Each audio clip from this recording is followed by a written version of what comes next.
Okay, so you probably saw the story about Peanut the squirrel, flash across your feed. It was one of those stories that just grabs you, Yeah, a cute squirrel and a devoted owner, and then bam, a truly, heartbreaking ending. right. But like we all know, the internet loves a simple narrative. Oh, totally. And that's kind of why we're here today to take a deep dive Yeah.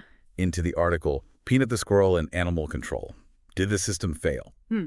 And to try to uncover, all the layers of complexity beneath those like viral headlines. What's really interesting to me about this case is how it shines a light on, the gray areas where our ideas about pets and wild animals kind of, they collide. Exactly. We're talking legal battles, online debates that got really, really heated, Oh, yeah. and a rabies controversy that like threw gasoline on an already raging fire. Oh, yeah, for sure. We're going to unpack all of that using excerpts from online forums and the article itself. Sounds good.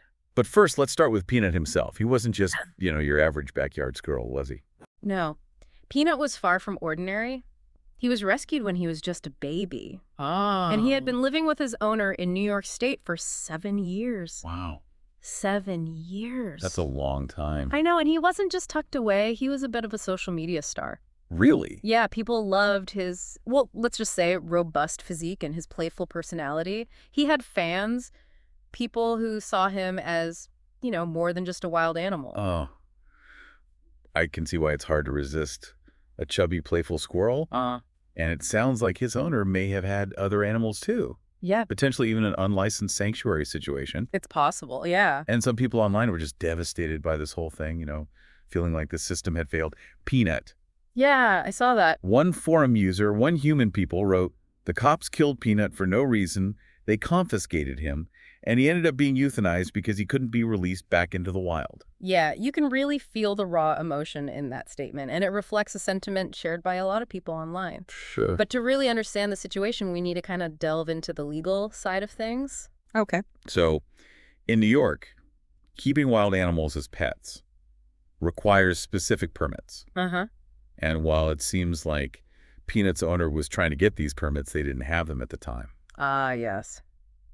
The paperwork hurdle. It always seems to complicate things. Always. But even on that point, there wasn't a consensus in the online forums. It wasn't just a black and white rules are rules kind of discussion. Right. More nuanced than that.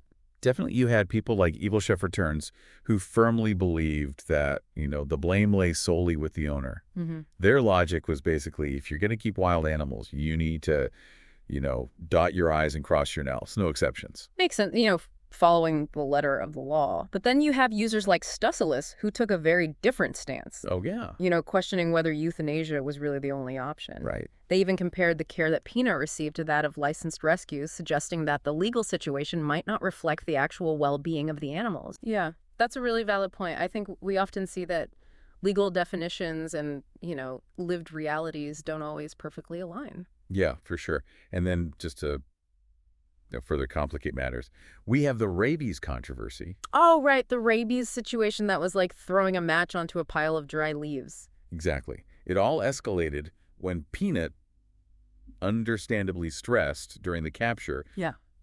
a state employee. Oh, wow. And because of potential rabies concerns, testing became mandatory, but as I'm sure rabies testing requires. Brain tissue, which means tragically that the test can only be performed after the animal has passed away. Yeah, it's just heartbreaking. And in the forums, so many people were questioning the necessity of this approach. Really? Yeah, one user even pointed out that squirrels haven't been documented to transmit rabies to humans, Huh. and highlighted the standard 10-day observation period for potential rabies cases, arguing that, Peanut could have been quarantined instead. So while it is true that squirrel-to-human rabies transmission is incredibly rare, the concern, wasn't entirely unfounded. There's a testing method, the direct fluorescent antibody test, or DFA test. It's considered like the gold standard for rabies diagnosis. Okay. It's very accurate, it's widely used, but it does require brain tissue. So we've got this legal tightrope walk, the emotional outcry, and then the rabies debate all swirling around this case. And it's already clear that things are far more complicated than they might initially appear. But there's another layer we need to explore, a question that kept popping up in those online forums. Okay, what's that? Was Peanut truly a wild animal after 7 years of living in a domesticated environment? That's a good question. And if so, what does that mean for his story and how we view other animals in similar situations? That's where things get really fascinating because we often use wild and domesticated as, distinct categories. Right. But Peanut's case challenges that binary. Yeah. He had formed deep bonds with humans lived in a human environment, Uh-huh. but he was still biologically a squirrel. That blurry line is exactly where we'll pick up in part 2 of our deep dive. Stay tuned, because this conversation is just getting started. Welcome back to our deep dive. As we were just saying, Peanut's situation really forces us to confront this blurry line between wild and domesticated. Right. He'd lived with his owner for 7 years, formed a strong bond, but biologically, he was still a squirrel. Yeah, So where do we even begin to draw that line? it's tough. And how did this debate play out online? Well, the forum discussions were just filled with these contrasting viewpoints, Oh, bet. really highlighting the ethical dilemmas. On the one hand, you had people who were concerned about the potential dangers of keeping wild animals without proper training. Yeah, makes sense. They argued that allowing individuals to keep wild animals could lead to habituation. Habituation. Can you explain what that means for those of us who aren't, wildlife experts? Sure, habituation is essentially when a wild animal becomes accustomed to humans and loses its natural fear, which can make it really difficult, if not impossible, to release them back into the wild. That makes sense. They become too reliant on humans. Exactly. And that's where the concerns about animal welfare come in. Right. A habituated animal might not be able to survive on its own in the wild.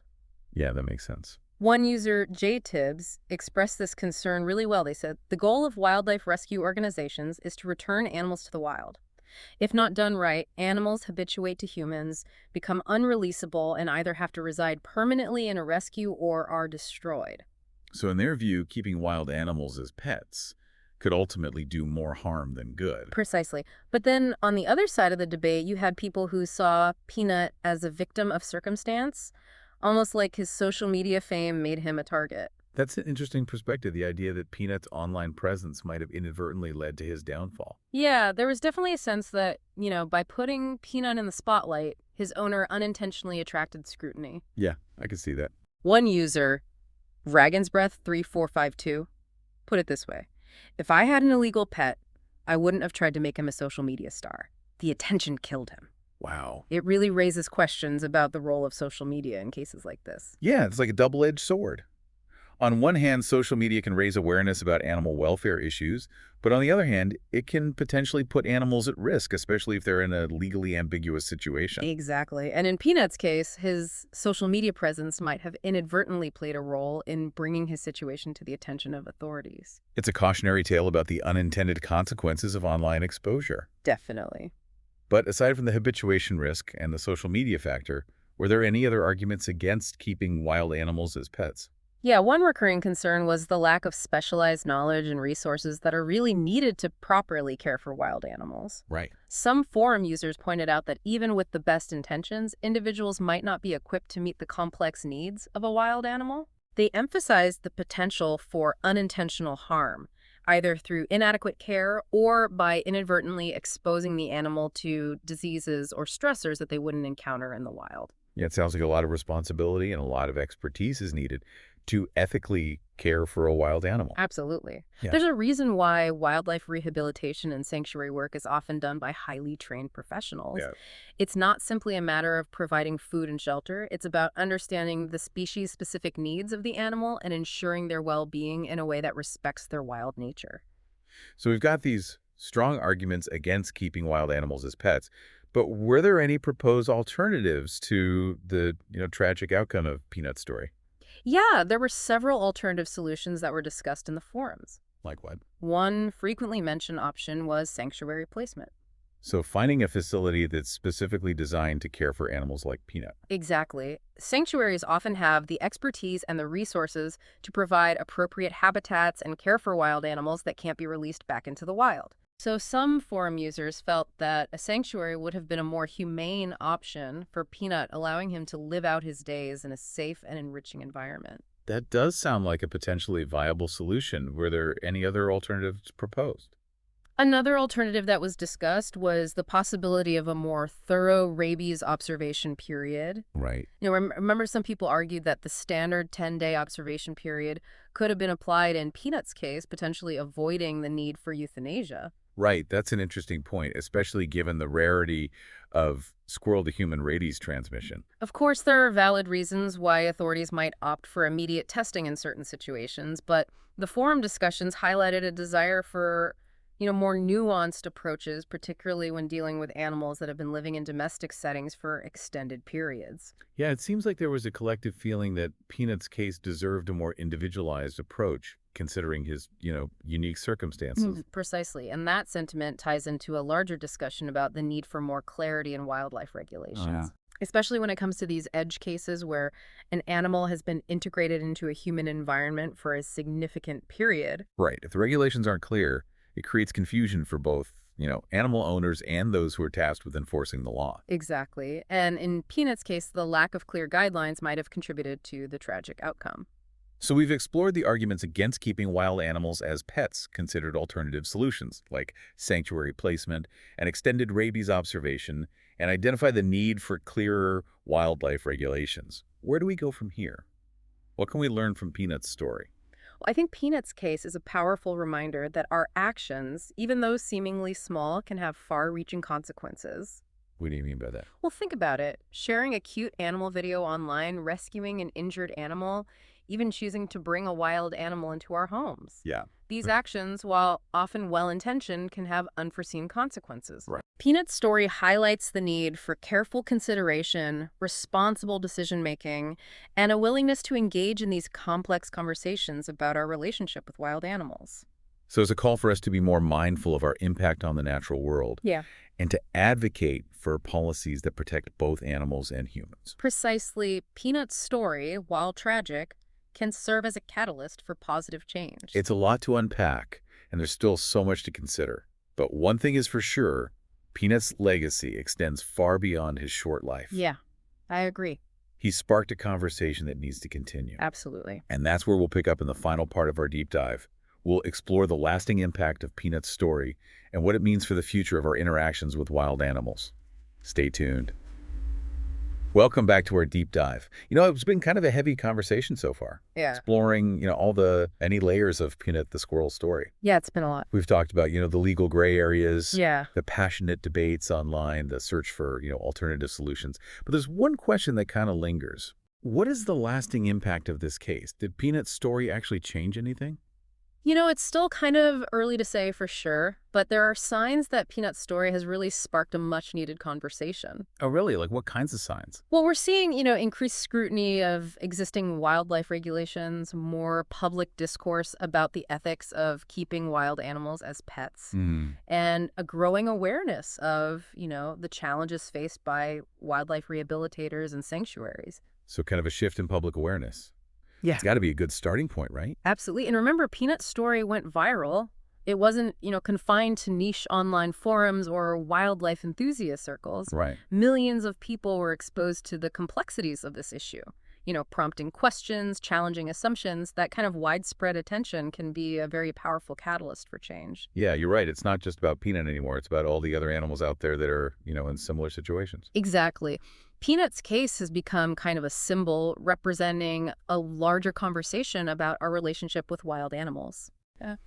And within that conversation, we're seeing a real push for more nuanced approaches. Yeah. People are recognizing that a one-size-fits-all approach to wildlife regulations isn't always effective or humane. So moving away from, rigid rules and towards, more case-by-case assessments. Precisely. There's a growing understanding that, factors like the duration of domestication, the animal's temperament, the availability of suitable alternatives, Right. all of those should be considered when making decisions about an animal's fate. It's about recognizing that each case is unique and deserves careful consideration. That makes sense. We can't just lump all wild animals into one category and, Yeah. Apply the same rules across the board. Exactly. And this shift in thinking is also reflected in the calls for greater support for wildlife rehabilitation and sanctuary facilities. Okay. These organizations play such a vital role in caring for animals that, can't be released back into the wild, Right. providing them with, safe havens and really expert care. Right. We talked about sanctuaries as a potential alternative for Peanut. Yeah. Are we seeing any progress in that area? Yeah, we are. We're seeing an increased focus on,